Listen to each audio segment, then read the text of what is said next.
Magandang morning po sa ating lahat. Masaya ba tayong lahat? Okay, so be happy lang kasi yun ang kailangan natin sa buhay. Kapag malungkot po tayo, nakasimangot po tayo maghapon, nawawala yung good vibes. So enjoy lang natin yung presence of God. And today is second Sunday na po ng September. Matatapos na po yung year 2023. Alam ko po na marami ho tayong mga dreams before magsimula ang 2023. Sana wag ho mawala yung dreams, yung ating pong goal in life, yung ating pong desire. Some of us, nadi-discourage po tayo kapag patapos na po yung 2023, hindi pa rin nangyayari yung dreams ko po sa buhay, yung pangarap ko po sa buhay. Parang gusto na natin mag-stop. Gusto na po nating tumigil and parang nawawala na tayo ng hope in life. Pero dapat hindi ganon. Kasi naniniwala ako kung hindi ho yan mangyayari ngayong 2023, baka next year mangyayari na po. Di ba po? So still may hope, may lakas ng loob. Meron po tayong tinatawag na courage, boldness, desire sa buhay po natin. So isama lang po natin yon at siguro mas lamang tayo kapag meron po tayong Diyos na pinaniniwalaan. So good morning. And hindi ko na siguro mabati itong ating kapatid ng welcome again kasi nagbakasyon lang po ito, ano? Nagbakasyon lang po itong ating kapatid si Kuya Arnold, si Brother Arnold. So nagbakasyon lang siya tapos nandito ulit, di ba? So welcome ulit bro, welcome bro. So talaga hong yung ating kapatid bumisita lang po sa kanilang lugar. Ang dami nila rito, mga kababayan ni Nold, mga taga Mindanao, andito po sila. Si Ate Abby po, si Abigail ay taga Mindanao din. Mga talagang ito pong mga bansang ito, mga punong-puno ng promised land. Naalala ko pa noon yung kantang Sambuanga. Yan daw pong lugar ng Mindanao is the promised land. So talaga hong pinagpapala po ang mga kapatid natin. Pero hindi lang naman taga Mindanao ang pinagpapala. Siyempre lahat tayong mga anak ng Diyos. So welcome po ulit sa bawat sa atin. Ngayong umaga po, diretso na po tayo para hindi na ho tayo tumagal pa. At ang ating pong pag-uusapan kasi ngayong araw na to, meron pong kinalaman yan doon sa ating mga goals in life or objective po natin sa ating buhay. Alam niyo po, napakahalaga sa atin yung focus ka lang. Kasi ako po, driver din po ako, kaya siguro makaka-relate yung mga drivers na katulad ko rin. So sa pagmamaneho ho kasi ng sasakyan, kailangan nakafocus ka sa harapan mo. Kailangan hindi ka na-distract sa mga nangyari sa paligid o sa loob ng sasakyan. Kailangan nakafocus ka lang. Kasi yung pong pagiging attentive mo doon sa iyong direksyon na pinatutunguhan, yun ho ang maglilid sa iyo para makarating ka ng safe and sound doon po sa destination na gusto mong puntahan. And bilang isang driver po, marami kang dapat na aayusin. Unang-una, sarili mo. Pangalawa, yung sasakyan mo, na sana both of you, ikaw at ang sasakyan ay nasa mabuting kalagayan. So kapag parehas kayong nasa mabuting kalagayan, I'm sure na makakarating kayong parehas na safe and sound doon po sa inyong patutunguhan. So bilang isang Kristiyano po, gusto ko kasing maintindihan nating lahat na sa ating pong paglalakbay, meron po tayong tinatawag na mga dapat nating kaagapay.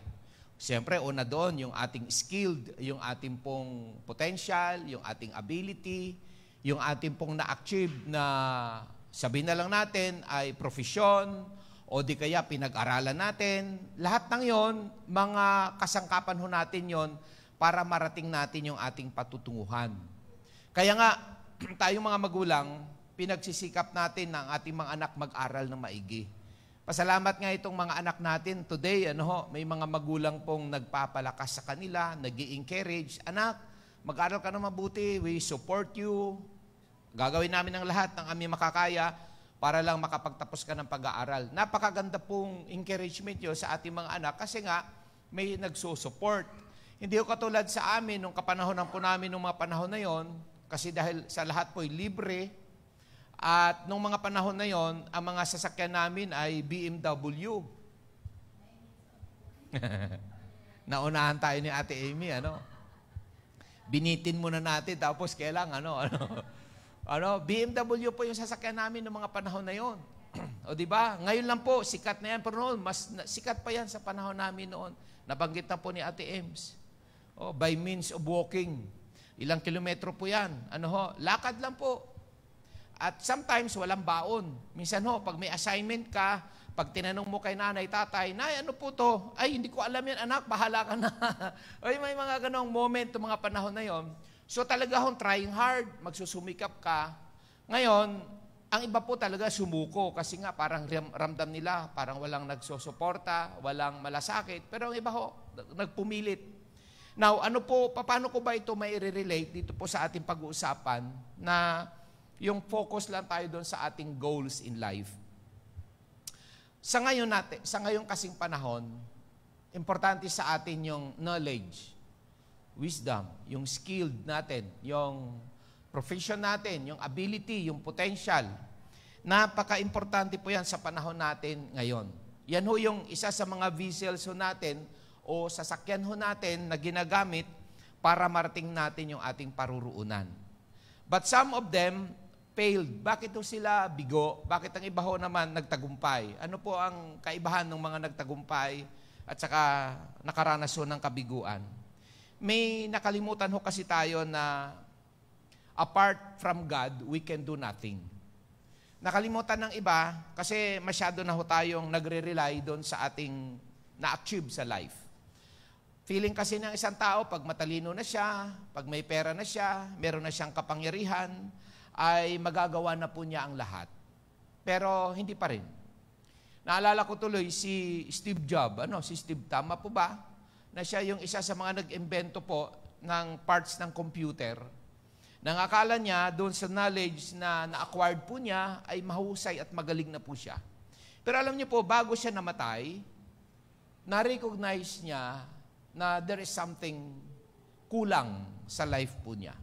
At doon niya nasabi na kapag wala pala ang Diyos sa isang tao at namuhay ka lang sa sarili mong kakayanan of what your own without God, doon niya pa rin nasabing meaningless. Parang katulad ni Solomon.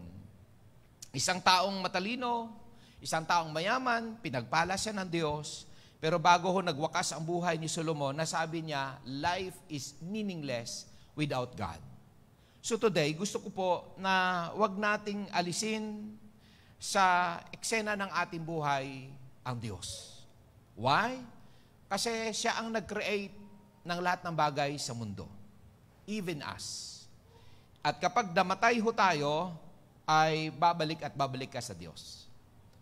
Para ipagsulit natin sa Kanya yung lahat ng ating ginagawa habang tayo nabubuhay sa mundong ibabaw. Masama man ito o mabuti.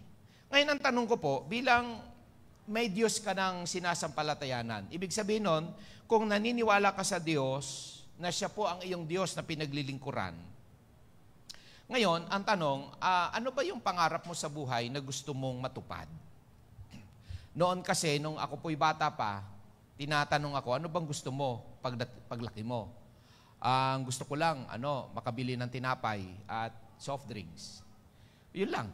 Yun lang ang maikli at masarap kong pangarap nung bata kami. Kasi alam niyo po, sa probinsya namin, that time, ang aming almusal kasi ay nilagang kamote, nilagang saging, at minsan nilagang mais, at kami po'y sagana sa gulay. So yun lang po ang araw-araw po naming routine.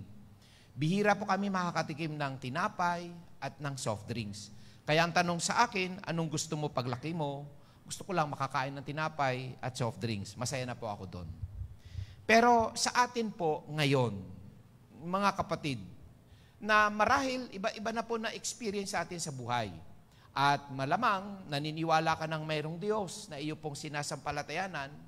At dahil naniniwala kang may Diyos, nasasamahan ka niya, the question ngayon ay, ano ba ang gusto mong mangyari sa buhay mo na gusto mong matupad? Baka ang iba sa atin ay nagsisimula na kayo, ang iba sa atin nangangarap pa lang, ang iba sa atin nagwa-wonder. Pero sino nga ba ang Diyos na to? Sino ba siya na dapat nating pananaligan at malaki ba ang maitutulong nito sa buhay natin? So, habang iniisip po natin yung tanong na yan, kung ako kasi ang tatanungin ninyo, ano ba yung gusto kong mangyari sa buhay? So, siyempre tayo nagkakaedad na po. Ano ho? Hindi na ho tayo pa, hindi na ho ako pabata. Patanda na po tayo. Gusto ko na lang magseryoso na sa buhay. Yung bang hindi na ako nag-iisip nung siguro at the age of 20s, at the age of 30s, ang iniisip ko the time, yung mag-enjoy sa buhay. Kasama ng mga barkada. Kung at the age of 20s ka pa lang, ang iniisip mo lang, boyfriend, girlfriend, gala-gala lang po. So parang wala pa yung pagiging seryoso sa buhay. Siguro mag-iiba yan kapag ka at the age of 30s, papasok ka na ng 40s kasi malamang-lamang may asawa ka na nun. Pero kung talagang pinili mo na hindi ka mag-aasawa, desisyon niyo po yun. Pero yung mga ganong edad ho, medyo nag-iisip ka na. Kasi iba na yung takbo ng ating katawan. So, in my age, ngayon, sa edad ko pong ito, kasi parang napagod na ako eh. Napagod ka na sa pagiging binata, napagod ka na sa pagiging may pamilya, at nararamdaman mo na yung katawan mo, yung edad mo, hindi na ho siya pabata. So naisip ko, napakahalaga pala sa akin na minsan magseseryoso ka na. Magseseryoso ka na kung may trabaho ka, seryosuhin mo. Kung may pamilya ka na, sumeryoso ka na sa pamilya mo. Kung mayroon kang ministeryo sa church, sumeryoso ka na rin. At kung mayroon kang Diyos na sinasampalatayanan, magseryoso ka na rin. Bakit ho? Kasi baka one day, magwakas ang iyong buhay na taglay-taglay. Yung hininga, yung kalusugan, lahat na mayroon sa atin, mag-e-end po yan one day. At hindi natin alam kung kailan po yon. And then, isa pa, siguro maganda magseryoso na rin ako bilang isang tatay, bilang asawa, para sa pamilya. Siguro masaya na ako kapag ang buong pamilya ko po, sama-sama kaming nagsiserve sa Diyos na nakilala ko. Kasi, ang pangarap ko kasi sana, pagka namatay na kaming lahat dito sa mundong ibabaw, magkita-kits ulit kami doon sa presensya ng Diyos. Yung mga ganon.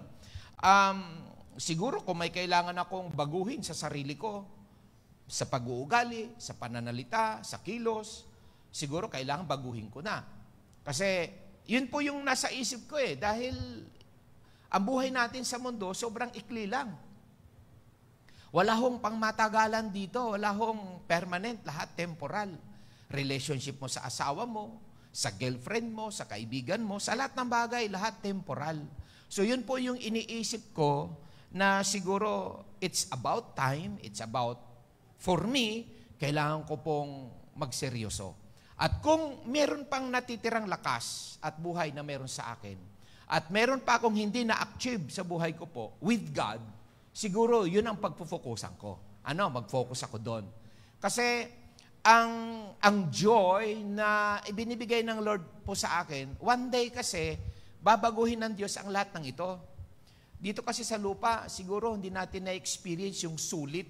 Yung sulit na saya, sulit na galak. Hindi natin talaga fully ma-experience po yan.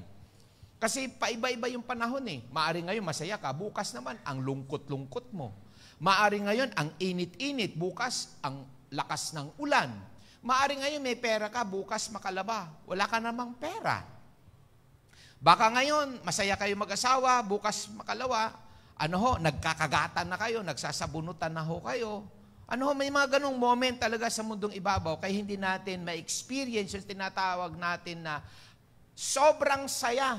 Hindi natin masasabi yun. Kung meron mang saya, bihira lang.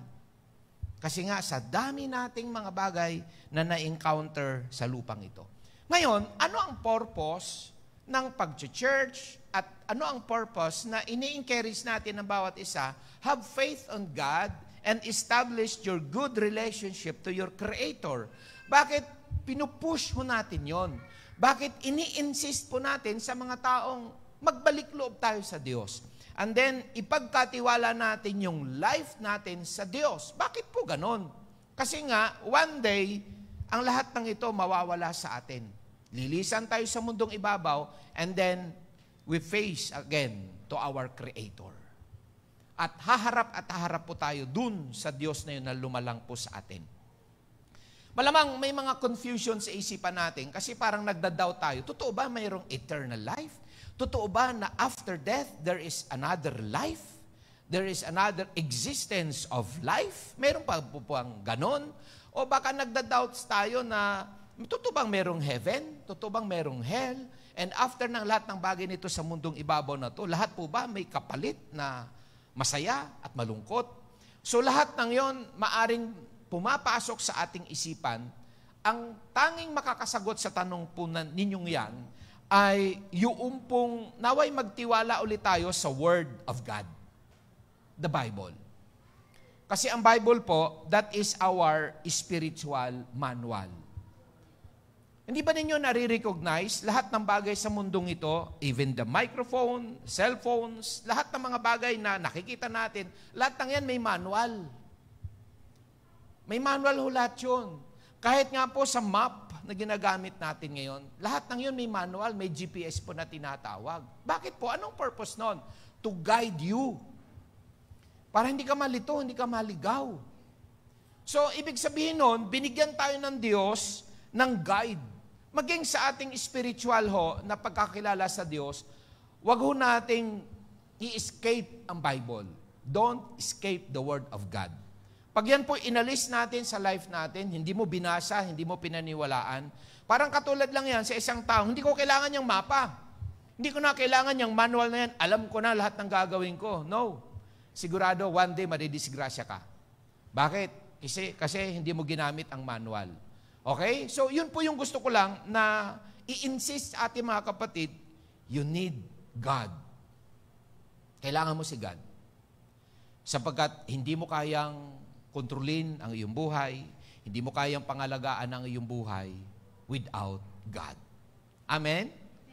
Okay, so sana nakuha po natin yon. Now, today, gusto ko pong samahan niyo po ako dito sa 2 Timothy chapter 2, from verses 14 to 16. Ayan. So, ang sabi po rito, remind everyone about these things and command them in God's presence to stop fighting over words.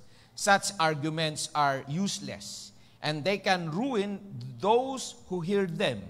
Work hard so you can present yourself to God and receive His approval. Be a good worker, one who does not need to be ashamed, and who correctly explains the word of truth. Avoid worthless and foolish talk that only leads to more godless behavior. Alam nyo, napakaganda pong paalala din ng salita po ito ng Diyos sa ating lahat. Ito po ay sulat ni Apostle Paul, si Pablo, na nagkaroon siya ng malasakit sa kanya pong mga kapatiran sa pananampalataya. Ang sabi nga niya, palalahanan mo ang bawat isa tungkol sa mga bagay na madalas natin sigurong na-experience, ginagawa, at minsan binabaliwala po natin. Lalo na ngayon na tayo po ay, siyempre, sabi ko nga kanina, kapag nakakakilala na kasi tayo sa Diyos, yun din yung pagkakataon na yung taong ito na nakakilala sa Diyos, may mga paunti-unti ka nang napapansin at hanggang makita mo na sa Kanya yung changes na tinatawag. Normally po yon. At habang tayo po ay naglilingkod sa Diyos, minsan hindi natin napapansin na meron pala tayong nagagawa pa rin sa ating kapwa. Sabi nga rito, stop fighting over words. Bilang mga anak na ho tayo ng Diyos. Bakit ko po sinasabing anak ng Diyos? Kasi believers naniwala ka kasi sa Diyos. So, bilang Kristiyano, pwede ba tigilan na po natin yung nagpapalitan tayo, nag-aaway tayo gamit ang bibig? Sabi nga ng tatay ko noon mas mabuti pang pinalo ako kaysa ako'y binubungangaan.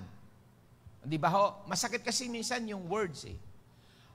Ang salita po kasi, pumapasok po talaga sa isip yan hanggang sa kaibuturan ng iyong buto. Ang palo, nasa ibabaw lang ng balat. Masakit, pero pagkatapos ng lahat, okay na yon. Kahit may pantal. Naramdam mo yung sakit, pero baka bukas, makalawa, nawawala na yung sakit. Pero yung salita, yung masakit na salita ho, mula nung maliit pa ako hanggang ngayon, nandiyan pa rin hindi mabura-bura. Kaya, minsan, ang ibang tao po, nag-iisip din kung paano makaganti. So, ang simula ng lahat ng yon ay sa mga salitang hindi natin nakukontrol. Masakit na mga salita. Kaya, ang paalala ni Apostol Pablo, inuutusan ko kayo sa ngalan ng Diyos na tigilan na po natin yung pag-aaway. Tigilan na po natin yung pagpapalitan natin ng mga masasakit na mga salita. Walang katapusang mga argumento. Nagiging useless na po kasi yon, sabi nga niya rito. At hindi lamang yon, nakakasira po yan ng ating samahan at nakaka-discourage doon sa mga nakakarinig sa atin.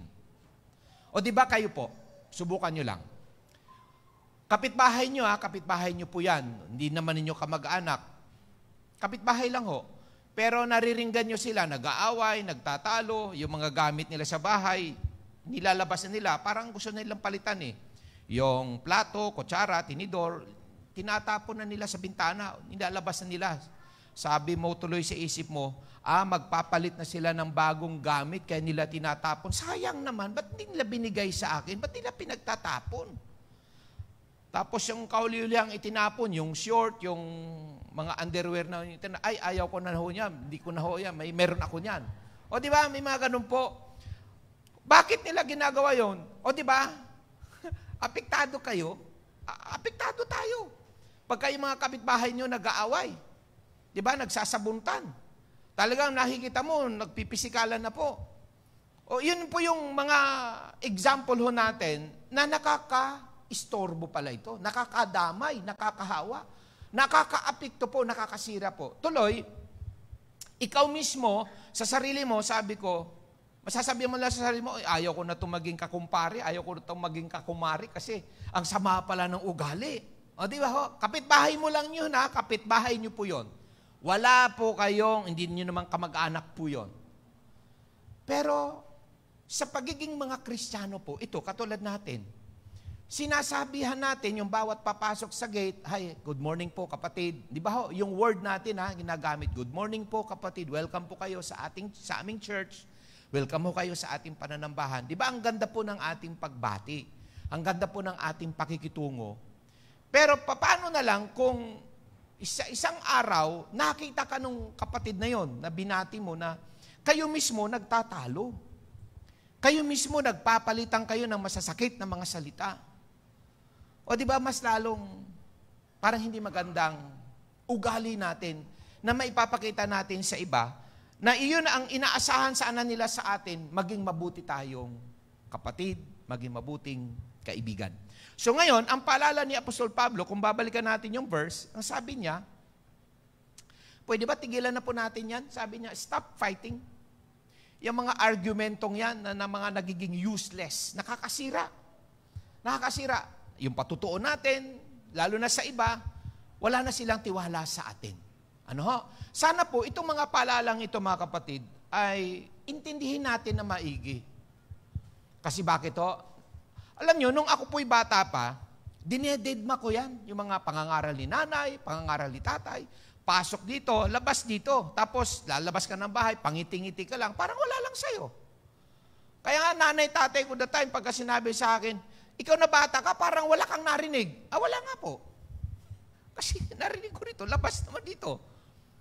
Bahala ko sa iyo dyan, bahala kayo sa buhay nyo. Tapos, nagngangawa-ngawa ang nanay ko doon, tatalon ako sa bintana, kasi mababa lang bintana, takbo, palayo.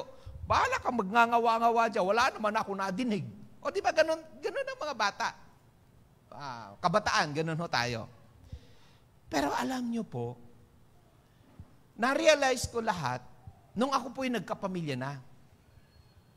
Nagkaroon ka na ng anak, may asawa ka na, at ito na tayo sa ganitong edad. naku po, lahat ng mga bagay na na-experience mo ng mga kabataan mo, babalik at babalik sa'yo. At ngayon mo masasabing, tama pala ang mga magulang ko. Tama pala sila. Ngayon ko lang na-realize na kapag sa'yo rin pala ginawa ng anak mo, okay, tamo, de. O, diba? Parang sinasabi ng isip mo, yan ka kasi. Yan kasing ugali mo nung unang panahon. Kaya kung anong itinanim mo, akala mo, hindi mo aanihin yun. Aanihin mo rin ngayon yan. So kaya ito po'y magandang paalala po sa ating mga kapatid na kung ano pala yung ating ginagawa ngayon. Ang akala mo, wala lang.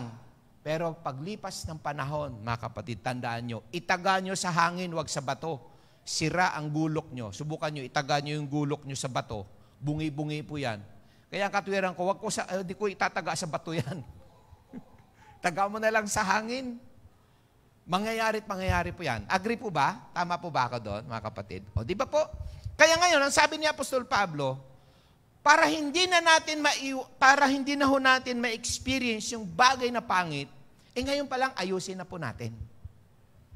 Sana makatulong sa atin yung binabaybay ng iba natin, mga kaibigan. Okay, so sabi niya, and work hard so you can present yourself to God and receive His approval. Sa halip po na umiwas tayo sa mabubuting bagay at dedmahin natin yung siyempre naman, ang layo nila naman ng ibang tao para sa atin, para sa kabutihan natin. Ngayon, pagbutihan mo. Sabi ni Apostol Pablo, kung meron ka pang dapat gawin at meron kang plano sa buhay mo, pagtuunan mo kaya ng panahon yan. Sumeryoso ka dyan. Kung may lakas ka pang natira, trabahuin mo ng maigi. Kung meron ka pang pagkakataon na kailangan mo pang gawin, gawin mo. Kaya sabi niya, work hard. So you can present yourself to God and receive His approval. Maaring meron kang gustong simulang ministeryo sa Diyos, gawin mo ng tama. Kung meron ka mang gustong ayusin na relationship ninyo, mag-asawa, habang maayos pa, ayusin nyo. Kung ano mang bagay na gusto mong ikatutuwa ng Diyos, trabahuin mo kaya na maigi. Kasi po, napansin ko lang kasi, kapag bawat isa pala sa atin, meron nga po tayong naikumit, meron tayong trabaho, meron tayong naipangako, alam nyo, pag hindi nyo po sineryoso, yung hindi mo tinarbaho ng maigi, yung bang papetik-petik ka lang, ang akala mo, meron kang nasimulan. Akala mo, meron kang tinatrabaho. Pero hindi mo lang siniseryoso. Kamulat-mulatan mo, hindi mo natapos. Alam nyo, kinabukasan, ipagpapatuloy mo pa rin yun. Pag hindi mo ulit natapos, kinabukasan, parang ang tingin mo sa sarili mo, parang wala akong na-accomplish. Kasi nga, hindi mo kasi tinapos. Hindi mo siniseryoso.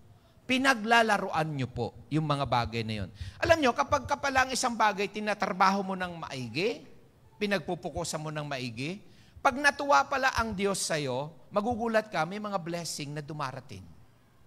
Na-amaze ka. Na minsan magugulat ka na lang, may blessing na dumating. Bakit? Kasi natuwa ang Diyos sa'yo eh. Subukan mo kaya yung boss mo. Yung boss na lang natin, yung boss nyo po sa trabaho. Alam nyo, pag natuwa ang amo nyo sa inyong ginagawa, magugulat ka, may something siyang iaabot sa'yo. Ang tawag natin doon, mga benefits po yun eh. Diba? Tama po ba? May mga benepisyo tayong natatanggap. Pagka, ito na, palapit na yun. Kaya nga, sumisipag tayo pagka tumungtong na ang September, October, November. Sumisipag ang karamihan sa atin kasi may bonus. Di ba po? Tama naman yun. Kaya, ganon din dapat kay God. Kung gusto ho nating makakatanggap tayo ng mga benepisyo galing sa Diyos, mga benefits po yun eh. Ang tawag doon, mga previous po natin yon. Bonus, mag-serve ng maigi sa Diyos. Hindi lang naman para sa simbahan, sa ating kapwa, at sa marami pang mga bagay.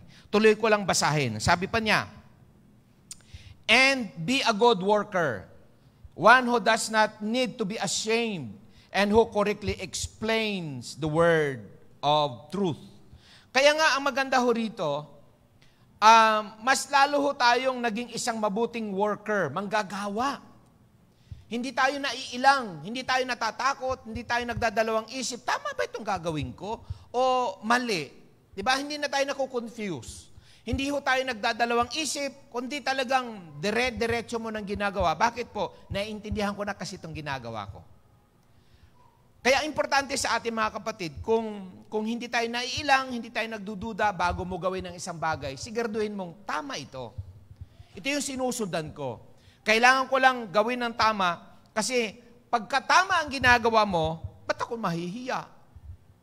Diba? Ba't ako matatakot? Kasi tama po itong aking ginagawa.